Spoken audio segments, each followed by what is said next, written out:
Marilyn is our patient today, and she has a reversion of the cervical lordosis.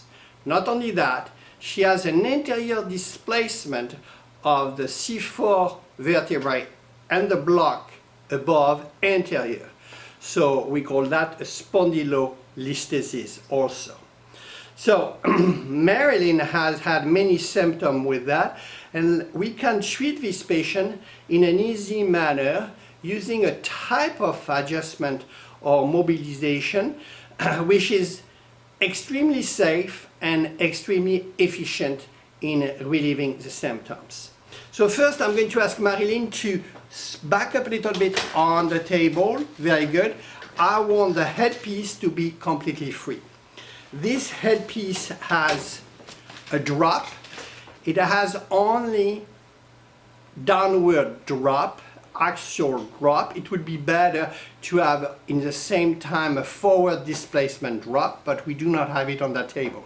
So we're going to use a vibration, a contact on C5, and by doing that, basically, we're going to create a slight translation of the C5 vertebrae anterior in relation to C4, decreasing the symptomatology in the same time.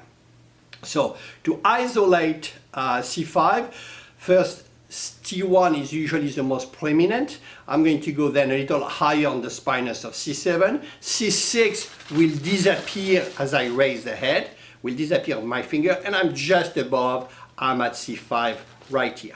Now I'm going to ask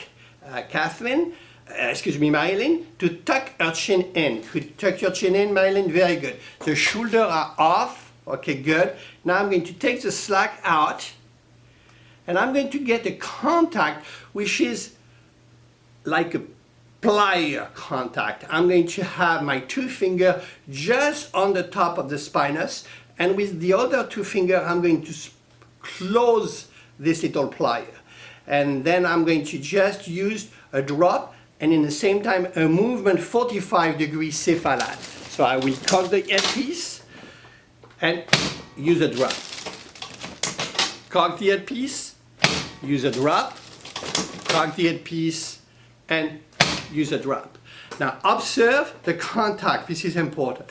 So the contact is basically my spinous is going to go between my index and thumb, just right here, and I will use my other hand to close that and to hold it firm, so I will be able to basically put a truss like that. Okay?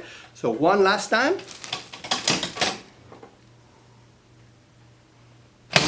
Beautiful. Now, we should do that around 5-6 times the first few visits and see the tolerance of the patient to it and how it responds or she responds to the treatment. And then, as the response is good and rewarding, then we will increase 8 to 10 eventually.